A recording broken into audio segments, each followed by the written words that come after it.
The sun was hot that afternoon in Lagos. Tunde ran across the dusty field, his bare feet kicking up sand. He was 17 years old, thin but fast like lightning. The ball moved with him like it was tied to his feet. Children screamed his name from the sidelines. He was about to score when his ankle twisted. The pain shot through his leg like fire. He fell hard on the ground. The crowd went silent. Then the laughter started. "Tunde the cripple," someone shouted. "He can never play again." Tunde lay there in the dust, tears burning his eyes. This was not the first time his ankle had betrayed him. It was the same injury that destroyed his dreams 2 years ago. Back then, he had a chance to join a real academy, but his uncle took the registration money and disappeared. Now, nobody believed in him anymore, not even himself. He limped off the field, his head down. As he walked away, he whispered to himself, "I'm done with dreams." That same evening, an old bus pulled into the slum. The door opened slowly, and a man stepped out. He was tall, but bent with age. His clothes were simple, almost worn out. He carried a small, faded bag on his shoulder. Nobody paid attention to him. People like him came and went all the time. Strangers with empty promises. The man walked slowly through the narrow paths between houses. His eyes moved carefully, watching everything. He stopped when he heard children shouting. He followed the sound to an open field where boys were kicking a ball. He stood at the edge and watched. One boy caught his attention immediately. Even with a limp, the boy moved differently. His control was clean. His vision was sharp. The old man's eyes widened. He had seen many players in his life. But this boy had something rare. He turned to a woman selling oranges nearby and asked quietly, "Who is that boy?" She looked up. "That one? That's Tunde. Poor thing. He used to be good before life broke him." The next morning, Tunde was sitting alone under a tree, wrapping his ankle with an old cloth. He heard footsteps and looked up. It was the stranger from yesterday. "Good morning," the man said with a gentle smile. Tunde didn't smile back. "What do you want?" he asked coldly. The man sat down slowly beside him. "I saw you play yesterday. You're talented." Tunde laughed bitterly. "Talented? Look at my leg. I can barely walk." The man nodded. "I've seen worse come back stronger." Tunde turned his face away. "I don't trust coaches. They all want something. Money, fame, glory. Then they disappear when you're no longer useful." The stranger was quiet for a moment. "I understand," he said softly. "I've been betrayed too." Tunde looked at him with sharp eyes. "Then why are you here?" The man stood up slowly. "I just want to watch you play. That's all." Tunde shook his head. "I don't need your pity." The stranger smiled again, a sad smile. "It's not pity, it's belief." Then he walked away, leaving Tunde confused and angry. 2 days passed. Tunde woke up early one morning and found something strange at his doorstep. A small package wrapped in brown paper. He opened it carefully. Inside was a clean bandage for his ankle and a pair of patched football boots. They were old but strong. Tunde's heart jumped. Who did this? He looked around, but the street was empty. His first thought was the stranger. But why would he do this? Nobody gives things for free. Tunde's chest tightened with anger. This must be a trap. People always want something in return. He picked up the boots and the bandage and marched straight to where he last saw the man. He found him sitting on a bench near the field, reading an old newspaper. Tunde threw the items at his feet. "I don't need your charity," he said loudly. The man looked up calmly. "They're not charity." Tunde pointed at him. "Then what are they?" The stranger picked up the boots gently and handed them back. "They were meant for you. No strings attached." Tunde stared at him, confused and shaken. Why? The man smiled softly. Because you deserve a chance. Days went by, and Tunde couldn't shake the man from his mind. He finally wore the boots. They fit perfectly. One afternoon, Tunde was leading a group of younger boys in a match. The game was rough, and one of the bigger boys pushed a small kid to the ground. The child started crying. Everyone kept playing, but Tunde stopped. He walked over to the bully and stood in front of him. Touch him again, and you're out. Tunde said firmly. The bully laughed. It's just a game. Stop acting like a hero. Tunde didn't move. This is my field, my rules. We play fair or we don't play at all. The bully cursed and walked off. Tunde helped the small boy up and dusted his shirt. You okay? The boy nodded, smiling. From a distance, the stranger watched everything. His eyes were soft, proud. He pulled out a small notebook and wrote something down. Then he whispered to himself, he has the heart of a leader. This is the one. Tunde didn't see him, but something inside him felt lighter that day. The next Sunday, the slum was buzzing with noise. A shiny black car rolled into the street, music blasting from the speakers. People stopped to stare. A man stepped out, wearing gold chains, dark sunglasses, and a flashy shirt. His name was Kola. Tunde was walking home when he heard the familiar voice. Tunde, my boy! Tunde froze. His blood went cold. He turned slowly and saw Kola walking toward him with open arms. Kola was the man who destroyed his life 2 years ago, the man who promised him a trial at a real academy, the man who collected money from his uncle and vanished. Tunde's fists clenched. What are you doing here? He asked to his teeth. Kola smiled wide, showing his gold tooth. Relax, brother. I came back to fix things. Tunde took a step back. You took my money. You ruined my chance. Kola waved his hand like it was nothing.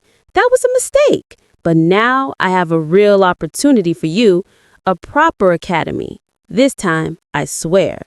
Tunde's heart was pounding. He wanted to believe him, but his mind screamed danger. Kola leaned closer and whispered, Long time, Tunde, long time. Kola didn't waste time. The next day, he visited Tunde at his home. He came with food, drinks, and sweet words. Look at you, Kola said, sitting down like he owned the place. Still playing in the dust. You deserve better.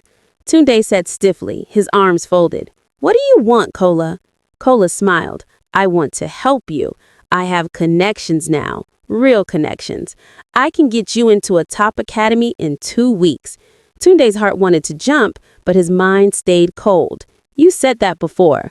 Kola leaned forward and whispered, This time is different. I've changed. I have money now. Look at my car. Look at my clothes. I'm serious. Tunde was silent. Kola's eyes shifted. By the way, who's that old man I saw you with the other day? Tunde blinked. What old man? Kola smirked. The one always watching you. Looks broke. Probably lives in the gutter. Tunde's jaw tightened. His name is Martins. He's been kind to me. Kola laughed. Kind? Nobody is kind for free. That old man, he's hiding something. Trust me. Tunde felt confusion rise in his chest. Could Kola be right? Martin spent his days quietly. He watched Tunde from a distance, never pushing, never forcing. He saw how Tunde skipped meals to save money. He saw how the boy walked home tired every evening, carrying water for neighbors just to earn a few coins. Martin's heart ached.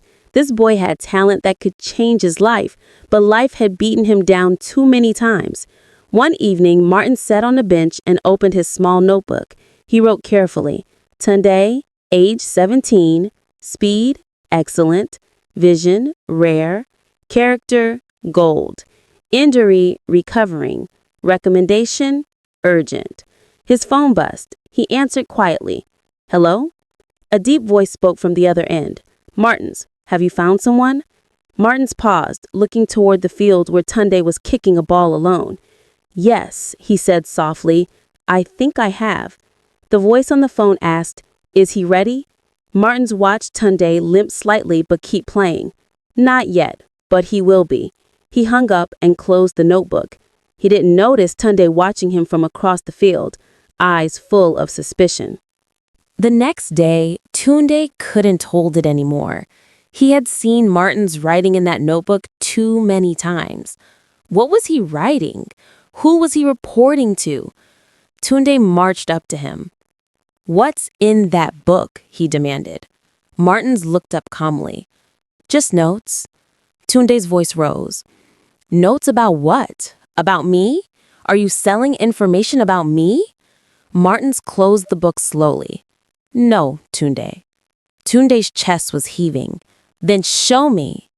Martin shook his head gently. "Not yet." That was the wrong answer. Tunde exploded. "You're just like the others. You're using me. I knew it." People around them stopped to watch. Martin stood up slowly, his face tired but kind. "Tunde, I know you've been hurt, but I'm not your enemy." Tunde's eyes filled with tears of anger. "Everyone says that, then they take what they want and leave." Martins looked him in the eye. "One day, you'll understand, but not today."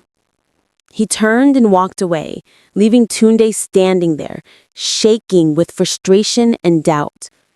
The notebook stayed tucked under Martin's arm, its secrets still hidden. That night, Tunde sat with his best friend, Emeka, under a dim streetlight. His head was in his hands. "I don't know who to trust anymore," Tunde said quietly. Emeka sipped his water.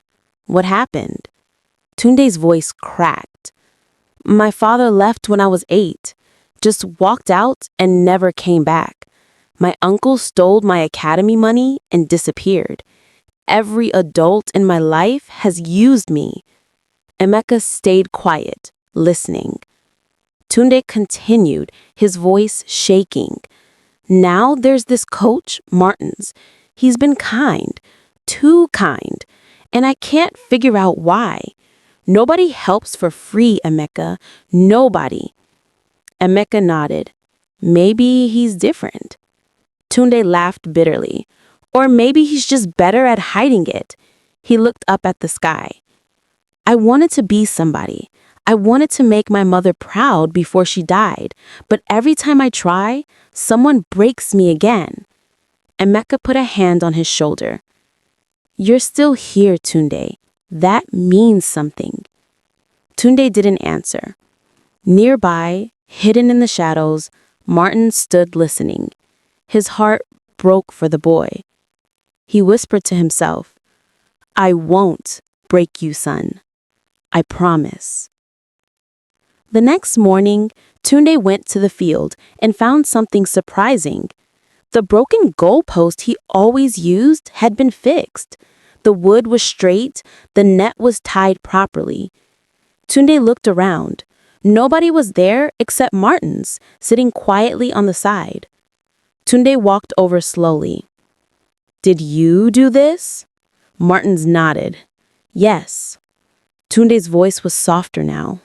"Why?" Martin stood up and faced him. "Because I know what it's like to be betrayed. I know what it's like to lose trust in people." Tunde blinked. "You've been betrayed?" Martins nodded slowly. "By people I thought were friends, people I helped build. They turned on me when I needed them most." Tunde felt something shift inside him. "What did you do?" Martin smiled sadly.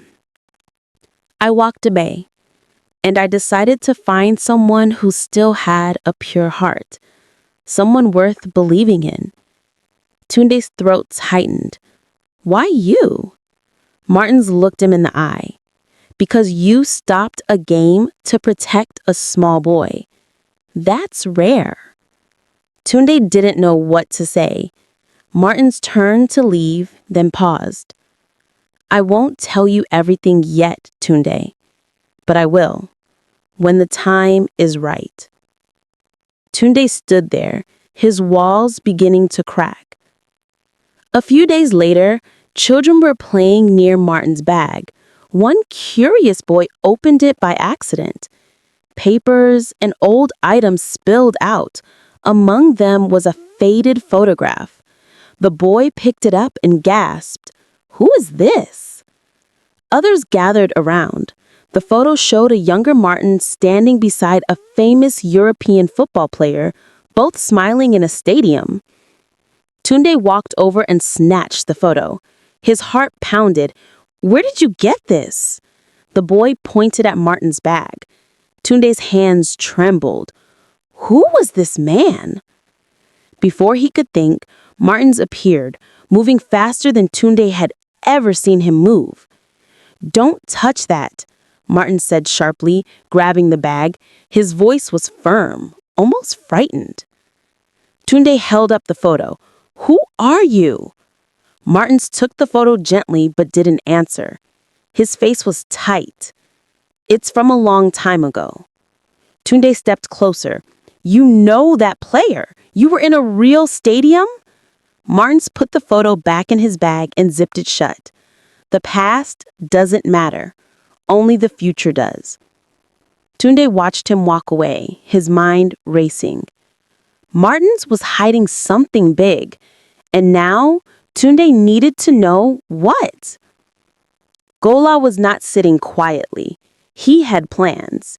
He met with the local football organizer, a man named Bayo, who controlled which players got to play in the weekend matches. Gola slipped an envelope of cash across the table. "Keep Tunde off the field this Saturday," Gola said smoothly. Bayo counted the money and smiled. "Why?" Gola leaned back. "Because I need him hungry, desperate. Then he'll come to me." Bayo nodded. "Consider it done." On Saturday, Tunde showed up ready to play, but Bayo called another boy's name instead. Tunde stepped forward. "What? I'm the best player here." Bayo shrugged. "Not today.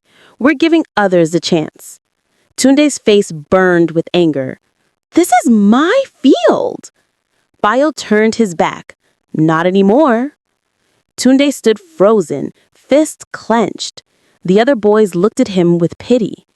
From across the field, Martins watched everything. His eyes darkened. He walked straight to Bayo. Why was he benched? Bayo laughed nervously. "It's my decision." Martin stepped closer, his voice low and firm. "Whose money did you take?" Bayo's smile faded. Martin stared him down. "You just made a big mistake." Then he walked away, leaving Bayo shaken. Tunde refused to go home. If they wouldn't let him play on the field, he would play beside it. He found an empty patch of sand near the goal and started practicing alone. No shoes, no teammates, just him and the ball. At first, people ignored him, but slowly his skill drew a crowd. His footwork was magic. His speed was unreal. Even the players on the field stopped to watch. Tunde didn't care about them. He played like he was proving something to God himself. One man shouted, "That boy is better than all of them." Another yelled, "Why isn't he playing?" The crowd grew louder. Even Bayo started sweating. Martin stood at the back, arms folded, a small smile on his face. He whispered to himself, "He's ready." Tunde's chest heaved with exhaustion, but his eyes burned with fire. He had been knocked down so many times, but today he refused to stay down. When the match ended, people surrounded Tunde, clapping and cheering. For the first time in years, Tunde felt something he thought was dead: hope. And somewhere in the distance, Kola watched with narrowed eyes. His plan was falling apart. That night, Martin sat alone in his small room. He pulled out his phone and dialed a number. A voice answered. "Martins? Is it time?" Martins took a deep breath. "Yes, I found him." The voice was excited. "Are you sure?" Martins looked at a photo on his wall, a picture of himself coaching young players years ago. "I'm sure. But he doesn't trust anyone yet. He's been betrayed too many times." The voice paused. "What do you need?" Martin spoke carefully. "Bring the team to Lagos. Do the charity matches planned, but don't tell anyone I'm involved. I need him to see it with his own eyes." The voice agreed. We'll be there in 2 weeks. Martins hung up and closed his eyes. This was his last chance to do something right. Years ago, greedy agents destroyed his career and reputation. They used his name to scam families and young players. He walked away in shame. But now, he had one more shot to prove that football could still be pure, that kindness still mattered. He whispered into the dark room, "Please let this work." Outside, the Lagos night buzzed with life, unaware that everything was about to change. Martins woke Tunde up early the next morning. "Come with me," he said. Tunde rubbed his eyes. "Where?" Martins smiled. "Training." They walked to the field before the sun fully rose. The air was cool, and the city was still quiet. Martins set up cones and started running drills. But something was strange. He was slow, clumsy. He tripped over a cone and fell. Tunde rushed over. "Are you okay?" Martins waved him off. "I'm fine, just old." Tunde helped him up, sighing. He wanted to say something harsh, but he didn't. Martins fell again during another drill. This time, Tunde caught him before he hit the ground. "Maybe we should stop," Tunde said. Martins looked at him closely. "You didn't laugh at me." Tunde frowned. "Why would I laugh?" Martins smiled. "Many players would. They think coaches should be perfect." Tunde shook his head. "Nobody's perfect." Martins stood up and dusted himself. What Tunde didn't know was that Martins wasn't clumsy at all. He was testing him, testing his patience, his character, his heart. And Tunde had passed. Martins wrote in his mind, humble, kind even when frustrated. He's the one. Kola was getting desperate. Tunde wasn't coming to him, so he did what he did best. He spread lies. He went from house to house in the slum, whispering poison. "That old man Martins? He's a fraud. I heard he preys on young boys. He's probably a criminal hiding from the law." People listened. Fear is easy to plant. By evening, the whole slum was talking. Mothers warned their children to stay away from Martins. Men looked at him with suspicion. Tunde heard the rumors too. His chest tightened. That night, he found Martins sitting alone, staring at the sky. Tunde sat beside him. "People are talking." Martins didn't look at him. "I know." Tunde's voice shook. "They're saying terrible things. Are they true?" Martins finally turned to him. "What do you think?" Tunde searched his face. "I don't know. That's why I'm asking. Who are you really?" Martins stood up slowly. "You'll know when it's time." Tunde stood up too, frustrated. "That's not good enough." Martins looked at him with tired eyes. "I can't force you to trust me, Tunde. You have to choose." Then he walked away into the dark, leaving Tunde standing there, more confused than ever. The next morning, people saw Martins packing his bag. Word spread fast. "The old man is leaving." Tunde heard this and his stomach dropped. He ran to Martins' room. The door was open. Martins was folding his clothes carefully. "You're leaving?" Tunde asked breathlessly. Martins didn't stop packing. "Yes." Tunde stepped inside. "Because of what people are saying?" Martins shook his head. "No. Because you don't trust me. And I can't help someone who doesn't believe in me." Tunde's throat felt tight. "I want to believe you, but you won't tell me who you are." Martins zipped his bag and turned to face him. "I will tell you everything, Tunde, but not because you demand it. When you're ready to listen with your heart, not your fear, I'll speak." Tunde's eyes burned. "So you're just going to leave?" Like everyone else? Martin's voice softened. I'm not leaving you.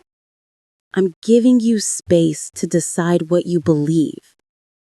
He picked up his bag and walked to the door. Tunde stood frozen, torn between pride and panic. Martins paused at the doorway. Goodbye, Tunde. I hope you find peace. Then he walked out, and Tunde watched him disappear down the road. Tunde couldn't sleep that night. His mind kept going back to Martin's.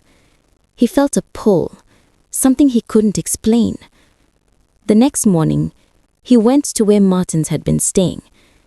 The room was empty, but on the floor, near the corner, was Martin's notebook. He must have dropped it. Tunde picked it up slowly. His hands shook as he opened it.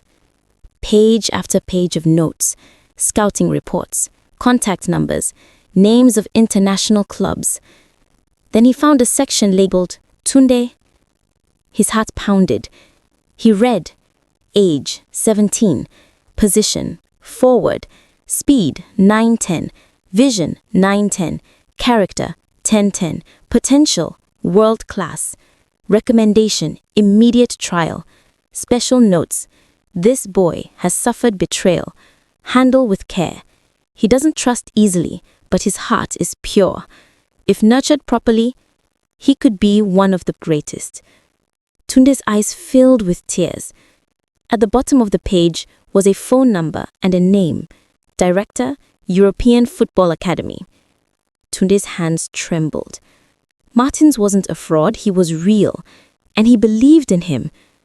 Tunde closed the book and ran. He had to find Martins. He had to tell him he was sorry. He had to tell him he believed. Meanwhile, across the city, a bus arrived carrying a European football team. They were in Lagos for a charity match. Fans lined the streets, cheering and waving flags. At a hotel, the team director made a phone call. Martins, we're here. Is the boy ready for evaluation?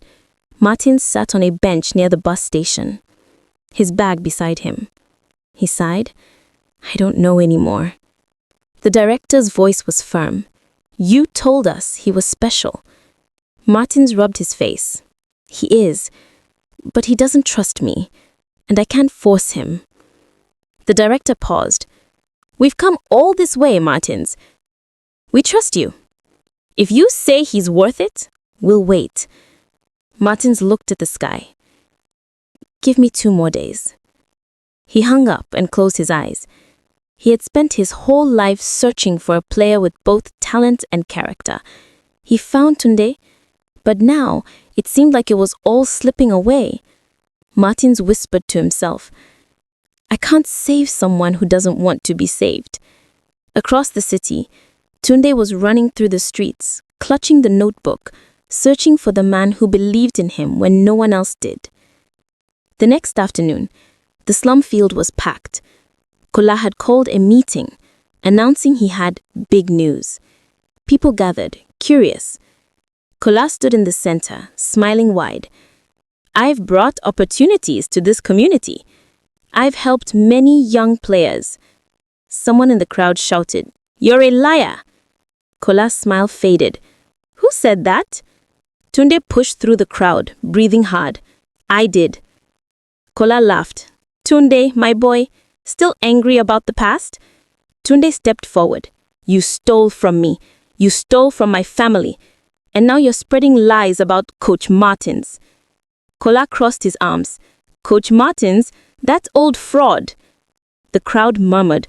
Tunde's voice rose. He's not a fraud. Kola crossed his arms. Then where is he? Why did he run away? Tunde held up the notebook. He didn't run. He left because I didn't trust him.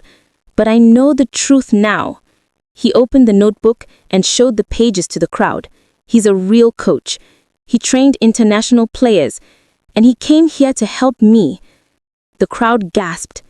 Kola's face turned red. That's fake! Tunde shouted, He's not a fraud! The entire slum froze. Then from the back, a voice spoke, No, he's not. Everyone turned. Martins walked slowly through the crowd, carrying his old bag. His face was calm, but his eyes were strong. Kola pointed at him. You're a nobody. Martins stopped in the center and looked at Kola. You're right. I'm nobody. Just an old man who loves football. Then he opened his bag. He pulled out old photographs, pictures of him standing with famous players, certificates, medals, letters from European clubs. The crowd gasped.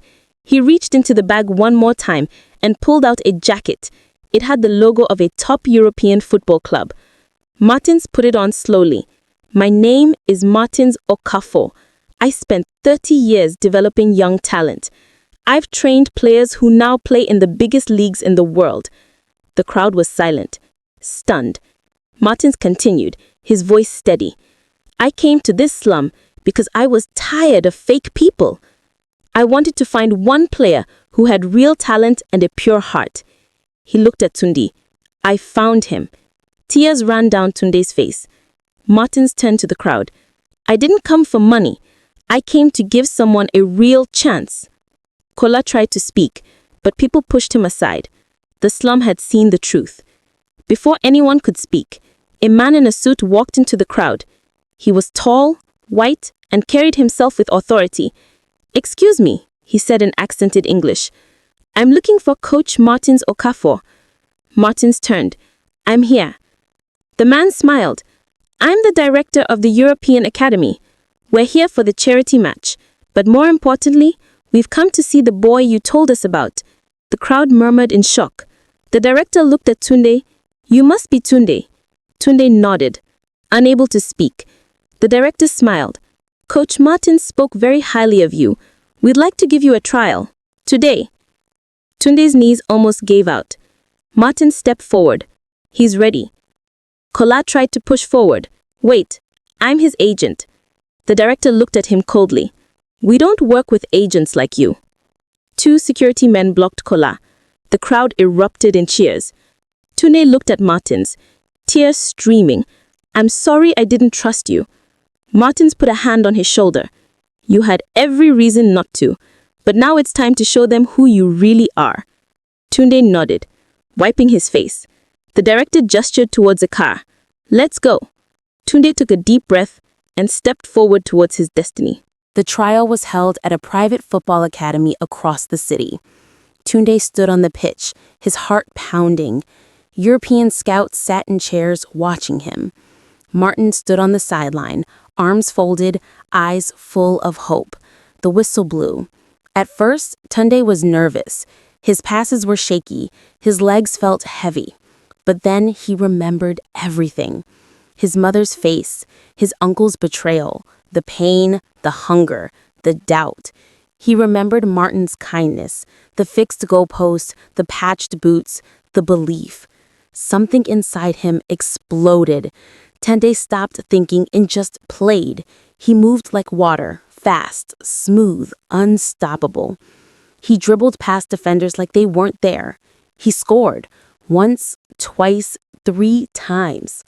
The scouts leaned forward, whispering to each other. Martin's eyes filled with tears. This was it. This was why he came. After 30 minutes, the director blew the whistle. Tunde stopped, panting, his body drenched in sweat. The scouts stood up. They clapped, slowly at first, then louder. The director walked onto the field, smiling wide. He stopped in front of Tunde. Tunde held his breath. The director extended his hand. Welcome to the academy. The slum exploded with joy when the news returned. Tunde had been accepted. Full scholarship, training contract, a real future. People danced in the streets. Mothers cried. Children screamed his name. Tunde stood in the middle of it all, overwhelmed. Martins watched from the side, quiet and proud. Tunde broke through the crowd and ran to him. He threw his arms around the old coach. He didn't just spot me, Tunde said, crying. You saved me. Martins hugged him back. No, son, you saved yourself. I just believed in you. Tunde pulled back. What happens now? Martin smiled. Now you work harder than you've ever worked. You make your mother proud. You become the player I know you can be." Tunde nodded, wiping his face. Martins looked him in the eye. "And one day, when you make it, don't forget where you came from. Don't forget the people who have nothing." Tunde's voice was firm. "I won't. I promise." Martins put a hand on his shoulder. "Good, because now it's your turn to save others." Tunde smiled through his tears. In the distance, the sun set over Lagos, painting the sky gold. A new chapter had begun, and this time, it was written with hope, not pain. Hope you like our story. Please subscribe. Thank you.